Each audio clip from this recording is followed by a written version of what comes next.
Hi hello friends, super Kanmani സീരിയലിൻ്റെ latest episode റിവ്യൂയിലേക്ക് എല്ലാ കൂട്ടുകാർക്കും സ്വാഗതം. അങ്ങനെ കൃഷിൻ്റെ വീട്ടിലേക്ക് പോകാൻ വേണ്ടി കൺമണി ഒരുങ്ങാണ്. അപ്പോഴാണ് ഗോകുൽ അങ്ങോട്ടേക്ക് വരുന്നത്. ഞാൻ രാജകുമാരിമാരൊക്കെ പറഞ്ഞു കേട്ടിട്ടേ ഉള്ളൂ, ഇപ്പം എൻ്റെ കൺമുന്നിൽ ഇതാ ഒരു രാജകുമാരി നിൽക്കുന്നു എന്നൊക്കെ പറയുന്നുണ്ട്. എന്താടാ നീ എന്നെ കളിയാക്കുകയാണോ? അല്ല അപ്പയെ കാണാൻ വളരെയധികം സുന്ദരിയായിട്ടുണ്ട്.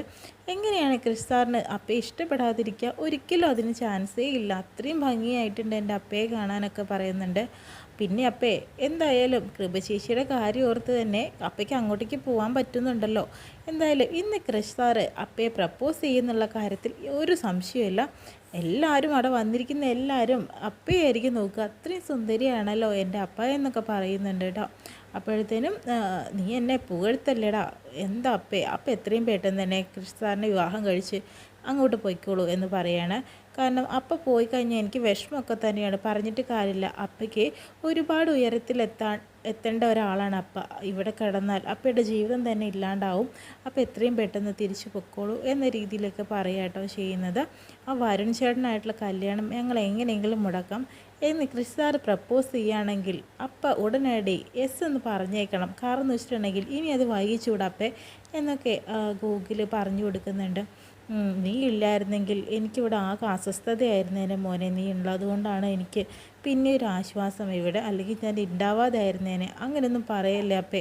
പിന്നെ ഞാനൊന്ന് പോയിട്ട് വരാം. ഇതെന്താ ഇത് കൃപക്ക് കൊടുക്കാനുള്ള ഗിഫ്റ്റാണ്. അവിടെ ഒരു പടം വരച്ചതാണ്, അത് മോശമായി അപ്പേ. ക്രിസാറിൻ്റെ പടമാണ് അപ്പ വരയ്ക്കേണ്ടിയിരുന്നത് എന്ന് പറയുന്നു. പോടാ അവിടെ നിന്ന് എന്ന് പറഞ്ഞിട്ട് അങ്ങനെ മോനെ കെട്ടിപ്പിടിച്ചിട്ട് ഞാൻ പോയിട്ട് വരാം എന്ന് പറഞ്ഞിട്ട് പോവാട്ടോ ചെയ്യുന്നത്. അതിന് ശേഷം തന്നെ പിന്നീടാണ് കാണിക്കുന്നത് നമ്മുടെ ബാലുവിനെയും അതുപോലെ തന്നെ അമ്മയൊക്കെയാണ് കേട്ടോ. കാരണം റാമിൻ്റെ അമ്മയെ. അതിനുശേഷം തന്നെ റാമിന് ആകെ ദേഷ്യം വരുന്നുണ്ട്. ദേഷ്യം വന്നതിന് ശേഷം തന്നെ, കാരണം കൃപയുടെ കാര്യത്തിൽ റാമിനൊന്നും തന്നെ ചെയ്യാനായിട്ട് പറ്റുന്നില്ല ബാലു. കാരണം എന്ന് വെച്ചിട്ടുണ്ടെങ്കിൽ അവളാണ് അതിന് തടസ്സമായി നിൽക്കുന്നത്. അവൾ എന്താണ് നമ്മുടെ ഭാഗത്ത് നിൽക്കാത്തത്? അതുകൊണ്ടാണ് ഇങ്ങനെയൊക്കെ സംഭവിക്കുന്നത്. കാരണം അവൾ തടഞ്ഞു നിർത്തുകയാണ് ബാലുവിനെ, ബലരാമനെ. അവളുടെ ഏട്ടന് ഇങ്ങനെയൊന്നും അവസ്ഥ വരരുത്. കാരണം ഏട്ടൻ നല്ല രീതിയിൽ തന്നെ മുന്നോട്ട് പോയിരിക്കുന്നു. ഇപ്പോൾ കുറ്റവും കുശുമ്പും ഒക്കെ ആയിട്ട് എന്തിനാണ് ഏട്ടൻ്റെ ലൈഫ് വെറുതെ കളയുന്നതെന്ന് വെച്ചിട്ട് അവളാണ് അവനെ തളർത്തിക്കൊണ്ടിരിക്കുന്നതെന്ന് പറയുന്നു. നമ്മുടെ മോളായതുകൊണ്ട് പറയല്ല, അവനെ ഭയങ്കര ഇഷ്ടമാണ് അവൾക്ക് എന്നൊക്കെ പറയാണ്. പക്ഷെ ബാലു, ഞാൻ ഒരിക്കലും തന്നെ റാമിനെ പിന്മാറാൻ സമ്മതിക്കില്ല. അവരെ എരിപിരി കൂട്ടിക്കൊണ്ടേയിരിക്കും ഞാൻ. കാരണം സുജാതയും സാഗറും കൃപയും അടക്കം എല്ലാവരും മരിച്ചു പോകണം. അവസാനം റാമും അതുപോലെ തന്നെ കൃഷും ബാലുവിൻ്റെ കൈകൾ കൊണ്ട് തന്നെ ഇല്ലാണ്ടാവണം. എന്നിട്ട് വേണം ബാലു എണീക്കാൻ എന്നൊക്കെ പറഞ്ഞു കൊടുക്കാട്ടോ ചെയ്യുന്നത്. അതിന് ശേഷം തന്നെ പിന്നീട് കാണിക്കുന്നത് ധനലക്ഷ്മിനെയാണ്. ധനലക്ഷ്മി ആണെങ്കിലോ ഇങ്ങോട്ടേക്ക് വരുന്നുണ്ട് കേട്ടോ. ലക്ഷ്മിനെയാണ് കേട്ടോ പിന്നെ കാണിക്കുന്നത്. പിന്നെ ഗോകുലിൻ്റെ അടുത്തേക്ക് വരുന്നുണ്ട്. ഗോകുലെ, എവിടെയാടാ നിൻ്റെ അപ്പ? എവിടെയാടാ? ഇത്രയും നേരമായിട്ട് അവൾ അടുക്കളയിൽ പോലും കണ്ടില്ലല്ലോ ഞാൻ.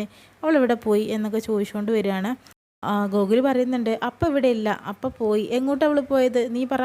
അപ്പോൾ പറയുന്നുണ്ട്, അവൾ കൃഷി സാറിൻ്റെ വീട്ടിലേക്ക് പോയതാണ് അപ്പ. ഇന്ന് അവിടെ ഒരു പാർട്ടി നടക്കുന്നുണ്ട്, അങ്ങോട്ട് പോയത്. ബെസ്റ്റ്. എവിടെ നിൻ്റെ അച്ഛൻ? ഒന്ന് വന്നേ എന്ന് പറഞ്ഞിട്ട് വിളിക്കുന്നു. നീ പോയി പഠിക്കടാ എന്ന് പറഞ്ഞ് ദേഷ്യപ്പെടുന്നുണ്ട്. എന്താ മോളെ കാര്യം എന്ന് ചോദിക്കുകയാണ്. മകൾ എവിടെ പോയി, എവിടെയാ എന്ന് ചോദിക്കുമ്പോഴത്തേനും അത് അവൾ കൃഷി സാറിൻ്റെ വീട്ടിലേക്ക് പോയതാണ്. നല്ല ബെസ്റ്റ്.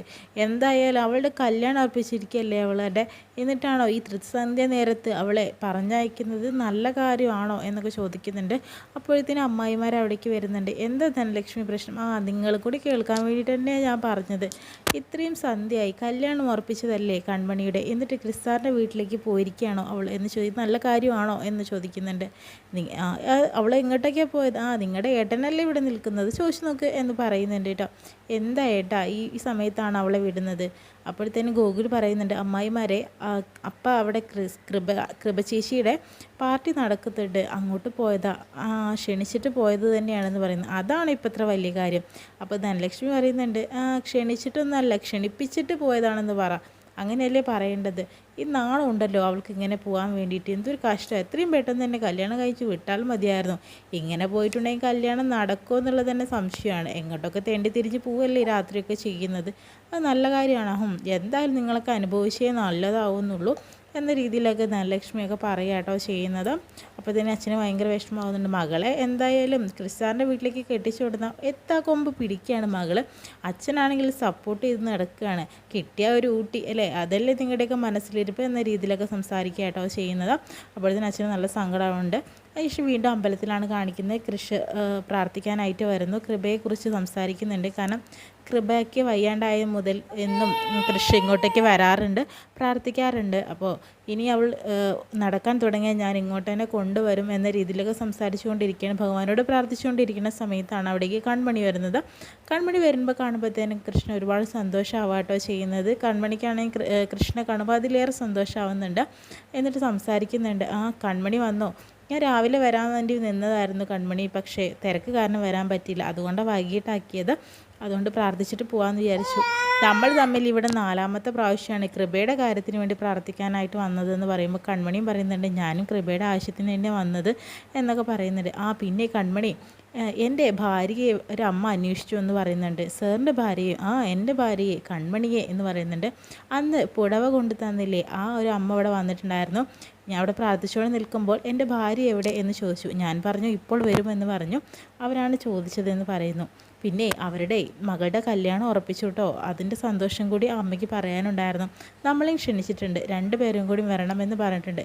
എന്തായാലും നമുക്ക് 2 പേരും കൂടി പോകണം കൺമണി, എന്തിനൊരു സദ്യ വേസ്റ്റ് ആക്കണേ എന്നൊക്കെ പറഞ്ഞ് ചിരിക്കുക കേട്ടോ. അതിനുശേഷം തന്നെ ഇതെന്താ കൺമണി, ഇത് ഞാൻ കൃപയ്ക്ക് കൊടുക്കാൻ വെച്ചിട്ടുള്ള ഗിഫ്റ്റാണ് സാർ എന്ന് പറയുന്നു. കൃപയുടെ പടമാണ് ഇതിൽ വരച്ചിരിക്കുന്നതെന്ന് പറയാട്ടോ ചെയ്യുന്നത്. ഓഹോ, അതാണോ നല്ലത്. പിന്നെ കൺമണി കൃപയുടെ ചിത്രം മാത്രം വരച്ചാൽ മതിയോ, എൻ്റെ പടം ഒന്ന് വരച്ച് തന്നൂടെ എനിക്ക് എന്ന് ചോദിക്കാട്ടോ ചെയ്യുന്നത്. അതിന് കൃപയുടെ പടം എൻ്റെ കയ്യിലുണ്ടായിരുന്നു.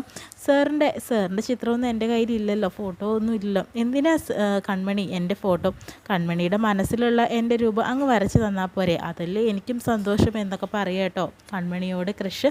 അപ്പോൾ കൺമണിക്ക് നല്ലൊരു സന്തോഷമാവുന്നുണ്ട്. മനസ്സിലെ രൂപമാണ് എനിക്ക് വരച്ച് കാണേണ്ടത്, അല്ലാതെ എൻ്റെ ഒരു ഫോട്ടോ വെച്ചിട്ടൊന്നും കൺമണി എന്നെക്കുറിച്ച് വരയ്ക്കേണ്ട ആവശ്യകതയില്ല എന്ന് പറയുന്നു.